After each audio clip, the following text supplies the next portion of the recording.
कहानी है रामपुर गांव की, जहां के मर्द महिलाओं को हमेशा नीचा दिखाने की कोशिश में रहते। अरे अभी तक खाना नहीं आया? क्या मुझे एक और शादी करने की जरूरत है? नहीं जी नहीं, ऐसा मत करना, वरना मैं कहा जाऊंगी। खाना लेकर मैं अभी आई जी। गांव की पंचायत में भी फैसले हमेशा औरतों की खिलाफ ही रहते। मैं जो फैसला सुनाता हूं वो भगवान की आज्ञा होती है। इस लड़की ने अपने मन से शादी करके अच्छा नहीं किया। लड़के को घर भेज दो और इसकी शादी इसकी जाति की किसी लड़की से करवा दो। लेकिन ये लड़की ने इसे तो गांव के बाहर निकाल दो। नहीं नहीं जमींदार सेठ, ये क्या बोल रहे हैं? ऐसा नहीं हो सकता। मेरी बेटी मासूम है, इसे अच्छे बुरे की समझ नहीं है। अरे कहाँ जाएगी ये बेचारी? कहाँ जाएगी? इतनी चिंता है तो पूरे परिवार का गांव निकाला कर देते हैं। बेचारे पूरे बसे बसाए परिवार को गांव छोड़ना पड़ता है। चाहे जो हो, अगर बेटियों को कंट्रोल नहीं कर सकते तो गांव में रहने का कोई मतलब नहीं है। यहां औरतों को डब कर रहना होगा। कोई भी अपने हिसाब से कुछ नहीं कर सकते, सब ईश्वर की मर्जी से ही होगा। तभी गांव का एक आदमी दौड़ा दौड़ा आता है। सरपंच साहब, जमींदार साहब, वो कालिया है ना, उसकी बेटी पढ़ने के लिए शहर जा रही है। अच्छा, यह कब हो गया? और कालिया की हिम्मत कैसे होगी ऐसा करने की? लेकर आ उसे और उसकी बेटी को। बस फिर क्या था, हाजिर हो जाते हैं कालिया और उसकी बेटी सरपंच के सामने। और कालिया, यह क्या सुनने में आ रहा है? बेटी को इंजीनियर बना रहा है तू? और यह बता, गांव में तो स्कूल नहीं है, फिर कहां से इतनी क्लास पास कर गई तेरी बेटी? राधा जो कि कालिया की बेटी है, उसे लगता है कि सरपंच उसकी तारीफ कर रहे हैं। सरपंच जी, मैंने ऑनलाइन पढ़ाई की है, डिस्टेंस लर्निंग से। सभी में मैंने अच्छे नंबर पाए हैं, जिसे देखते हुए शहर की इंजीनियरिंग कॉलेज में मुझे स्कॉलरशिप मिली है। वाह जी वाह, क्या होती है ये? पहले तो ये बताओ, फिर आगे की बात करते हैं। पूरा गांव राधा की बात सुन रहा था और राधा बोलती जा रही थी। तो ऐसे में फ्री में एक अच्छी शिक्षा लेकर गांव में जो परेशानियां हैं, जैसे बिजली, पानी और इंटरनेट जैसे समस्याएं के लिए काम करूंगी। मैं गांव को शहर से जोड़ने के लिए पुल का निर्माण करवाने का प्रस्ताव रखूंगी। मुझे पूरी उम्मीद है कि जल्द ही गांव भी तरक्की की राह पर चल पड़ेगा। राधा की बात सुनकर सारे गांव वाले ताली बजाने लगते हैं। सरपंच को समझ नहीं आता कि वो क्या करे। चुप रहे नादान लड़की, गांव की खिलाफ जाने के लिए तुझे गांव से बेदखल कर दिया जाएगा, वो भी पूरे परिवार के साथ। और हाँ, अगर ठीक से गांव में रहना चाहती है तो ये पढ़ाई लिखाई छोड़ दे। हम तेरे लिए गांव का कोई होनहार लड़का देखेंगे।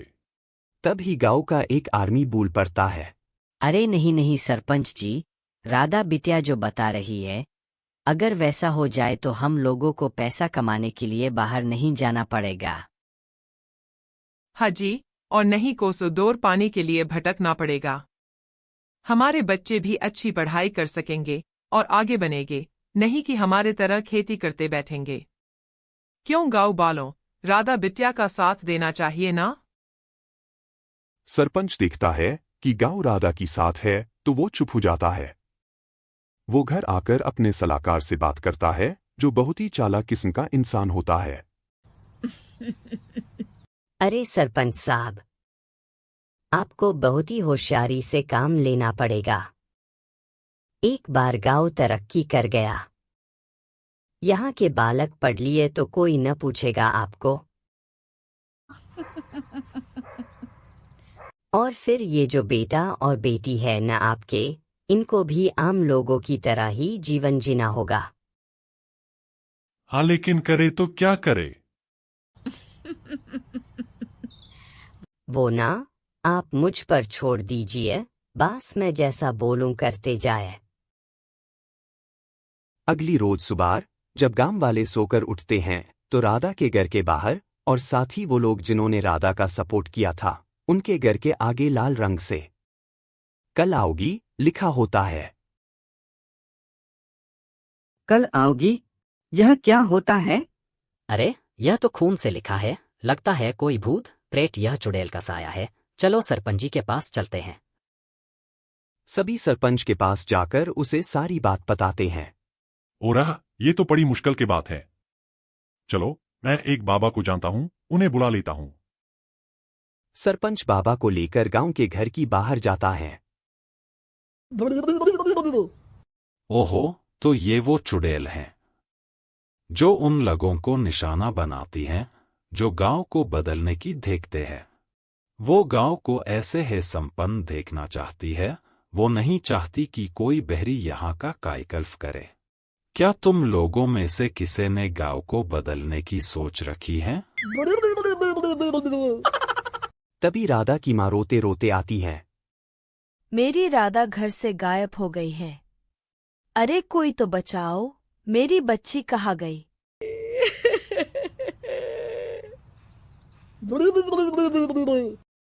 ले गई वो चुड़ैल तेरी बच्ची को ले गई। अब वो उसे श्रापित करके छोड़ेगी, उस पर चुड़ैल का साया हो जाएगा। तभी बुरी सी हालत में राधा भी वहां जाती हैं। उसके बाल चुड़ैल की तरह फैले होते हैं और कपड़ों में खून लगा होता है। सभी राधा को देखकर डर जाते हैं। माँ, पता नहीं मुझे कौन उठा कर ले गया था। अरे दूर हो जा चुड़ैल, अब हम लोग इस गांव में नहीं रुकेंगे। अरे कैसे बातें कर रहे हैं आप? कल तो मेरे भरोसे गांव का हुलिया बदलने, अपने बच्चों को पढ़ाने और तरक्की और उन्नति की बात कर रहे थे, तो आज क्या हो गया आपको? ये फिर तुम लोगों को बहकाएगी। ये चुड़ैल गांव में आ चुकी हैं। ऐसे ही ये तुम्हारे घर के बच्चों को भी ले जाएगी। गांव वाले राधा को गांव से बाहर निकाल देते हैं। उसके माँ बाप रोते रहते हैं, लेकिन गांव वाले नहीं मानते। मैं भी अपनी दीदी के साथ गांव के बाहर रहूंगा, लेकिन वो पढ़ाई नहीं छुड़ेगी। वहीं सरपंच के घर पर सलाहकार कहता है। देखा, सांप भी मर गया और लाठी भी नहीं टूटी।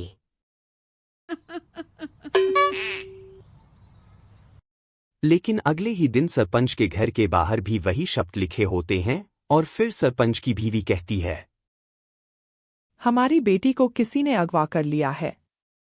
तभी राधा का भाई वहां आ जाता है। अरे गांव वालों, मैंने सरपंच की बेटी को देखा था। वो चुड़ैल उसे उठाकर ले जा रही थी। अरे, क्या मजाक कर रहे हो? नहीं नहीं सरपंच जी, आप नहीं जानते। वो चुड़ैल अब आपकी बेटी में आ जाएगी, जैसे राधा के अंदर आ गई थी। तभी सरपंच की बेटी वैसी ही हालत में वहां आती है जैसे राधा आई थी। पापा, पता नहीं कैसे मैं गायब हो गई थी। चुड़ैल, इसके अंदर भी चुड़ैल का साया है, मारो इसे। अरे नहीं नहीं, इसे भी राधा के पास गांव के बाहर ही भेज दो। अरे चुप, मेरी बेटी कहीं नहीं जाएगी और चुड़ैल भड़ाल कुछ नहीं होता है।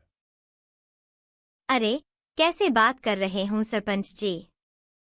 आप तो बोल रहे थे कि आपका फैसला भगवान का ज्ञान होता है, तो अपने पर बात आई तो अब आप ऐसे बोल रहे हैं। नहीं नहीं, आपको अपनी बेटी को त्यागना ही होगा। अरे बुलाओ बाबा को। राधा का भाई बाबा को लिए आता है, जिसे अब गांव वालों के डर के कारण सच बोलना पड़ता है। मैं कोई बाबा नहीं हूँ, मैं तो मोची था। ये सलाहकार महोदय ने मुझे कहा था एक्टिंग करने को, वो मुझे पैसे देने वाले हैं। अब मुझे माफ कर दो, गलती हो गई, मुझे माफ कर दो। तभी वहां राधा आ जाती है। देखा सरपंच जी, जब गांव के बच्चे साक्षर होंगे तो आप जैसे लोगों की चालाकी नहीं चलेगी।